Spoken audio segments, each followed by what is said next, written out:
Hello दोस्तों, नमस्कार। मैं अर्पित कुमार स्वागत करता हूं आप सभी का आपके अपने इस यूट्यूब चैनल पर।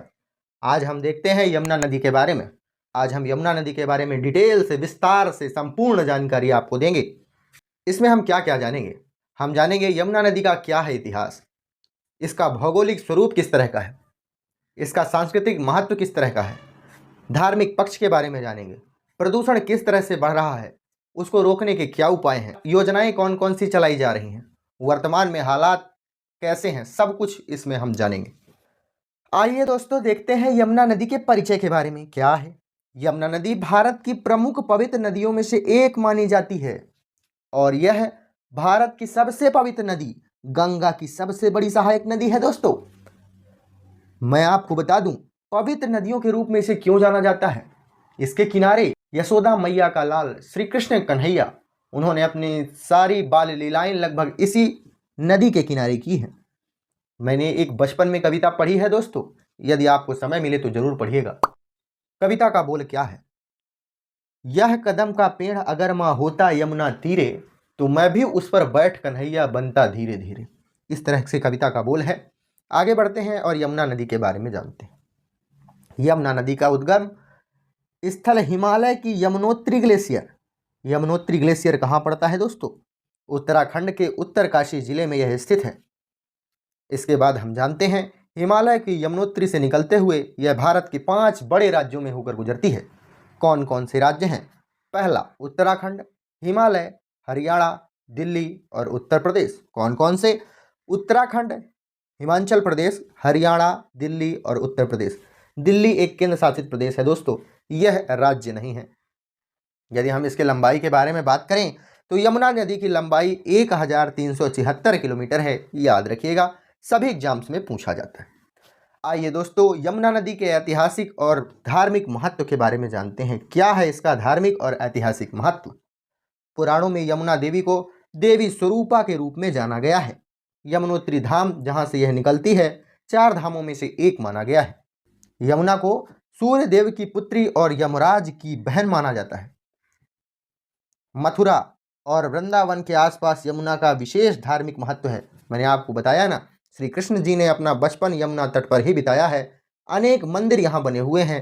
घाट और धार्मिक क्रियाएं यमुना नदी से जुड़ी हुई हैं।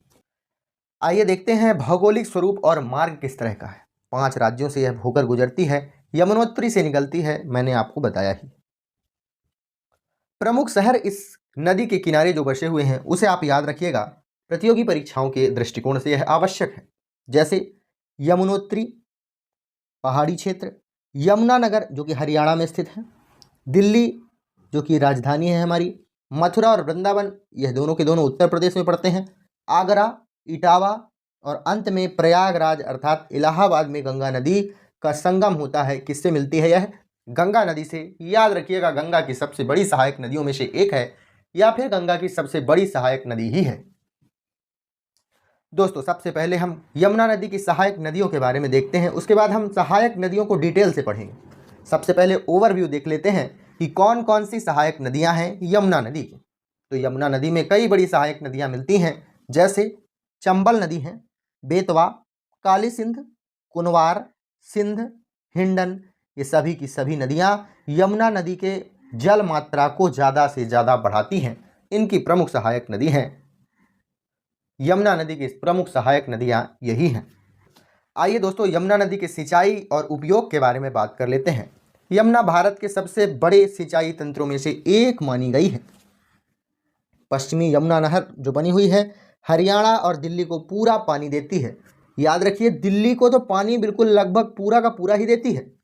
जो दिल्ली का पीने वाला पानी है उसका टोटल 60% जरूरत यमुना नदी के द्वारा ही पूरा किया जाता है। और दिल्ली और हरियाणा से ही सबसे ज़्यादा प्रदूषण होता है। नहर, सीवेज सब निकाल दिए गए हैं यमुना नदी में। तो कितना भयानक स्थिति है आप देखिए। और पूर्वी यमुना नहर, इससे पश्चिमी उत्तर प्रदेश में सिंचाई की जाती है। लाखों किसान यमुना पर ही निर्भर होते हैं सिंचाई के माध्यम से। पानी पीने के लिए भी यह बहुत ज़्यादा उपयोगी होती है। आइए दोस्तों, देखते हैं प्रदूषण और पर्यावरणीय संकट के बारे में। यमुना को भारत की सबसे प्रदूषित नदियों में से एक गिना जाता है, जबकि इसे सबसे पवित्र नदियों में से एक भी गिना जाता है। लेकिन प्रदूषण आप देखिए ना, पवित्रता के अंदर प्रदूषण लाया जा रहा है।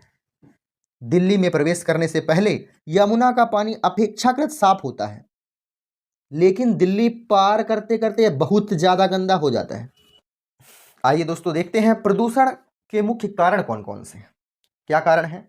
घरेलू और औद्योगिकी कारण का जो गंदा पानी है सीधे यमुना नदी में छोड़ा जा रहा है।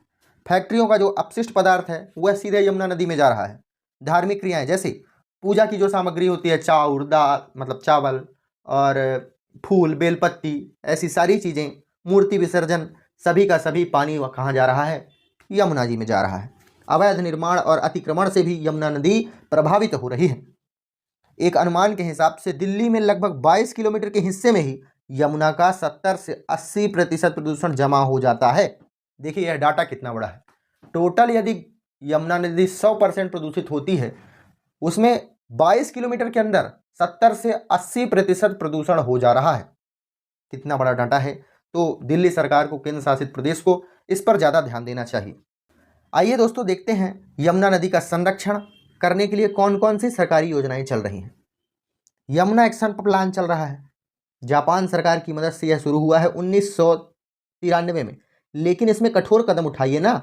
जो मैं आपको कारण बताया हूँ वो कारण ही ना आ पाए, कठोर कदम उठाए ही नहीं जा रहे हैं, सीवेजों को बंद ही नहीं किया जा रहा है। लक्ष्य क्या है? सीवेज ट्रीटमेंट, घाट सुधार, नदी की सफाई। सीवेज ट्रीटमेंट तो सबसे ज़्यादा जरूरी है। नमामि गंगे योजना में यमुना को भी शामिल किया जा रहा है। दिल्ली सरकार की, हाँ ठीक है, हम बना लेते हैं, लक्ष्य तो बना लेते हैं कि यमुना को हम 2025 में नहाने योग्य बना लेंगे। कैसे बना लेंगे? काम करेंगे तब ना। अभी देखें तो झाग ही झाग है वहाँ। आइए देखते हैं यमुना नदी की वर्तमान स्थिति किस तरह की है। यमुना नदी और उसके आसपास के क्षेत्रों में प्रदूषण के गंभीर संकट से जूझ रही है। जगह जगह पर फोम, झाग और जहरीला पानी दिखाई दे रहा है। कई जगहों पर तो ऑक्सीजन की मात्रा इतनी कम है कि जलीय जीव नहीं रह पा रहे हैं। हालांकि हरियाणा और उत्तर प्रदेश में जहां यमुना नदी का प्रवाह तेज है, वहां यह अपेक्षाकृत स्वच्छ दिखाई रहती। मैंने आपको बताया ही कि दिल्ली के 22 किलोमीटर के इलाके में वह 70 से 80% प्रदूषित होती है, तो हरियाणा में तो नहीं होगी ना। आइए देखते हैं सांस्कृतिक और सामाजिक महत्व क्या है यमुना नदी का। यमुना के तट पर अनेक घाट, धार्मिक पर्व जैसे छठ पूजा, कार्तिक पूर्णिमा का स्नान यहाँ किया जाता है। दिल्ली, आगरा और मथुरा की यह पहचान बनी हुई है। ताजमहल, आगरा का विश्व प्रसिद्ध स्मारक, यमुना नदी के किनारे ही स्थित है। तो इसका सांस्कृतिक महत्व भी बहुत है, सामाजिक महत्व भी बहुत है। तो सरकार को यह ध्यान देना चाहिए कि यह एक नदी ही नहीं बल्कि बहुत ज़्यादा धार्मिक लोगों से भी जुड़ी हुई है। तो इसकी सफाई पर भी ध्यान दें। दिल्ली में इसका पानी जा रहा है, दिल्ली का लगभग 60% पानी इसी से, पानी पीने वाला इससे मिलता है। पीने वाला पानी ही प्रदूषित होगा तो आगे चल के बीमारियां तो कितनी ज़्यादा होंगी ना दोस्तों। तो इस तरह की कुछ बातें हैं। यमुना नदी के बारे में हम लगभग सारी चीज़ें जान चुके हैं। फैक्ट्स भी बता दिया, किस किस राज्य से गुजरती है यह भी बता दिया, क्या धार्मिक महत्व है, क्या वर्तमान स्थिति है, सभी चीज़ें तो लगभग बता दी हैं। दोस्तों यदि कुछ कमी हो गई हो तो वीडियो पर आप कमेंट जरूर करिएगा। वीडियो को लाइक, कमेंट, शेयर और चैनल को सब्सक्राइब कर लीजिए ताकि आगे की वीडियो भी आपको मिलती रहे। धन्यवाद।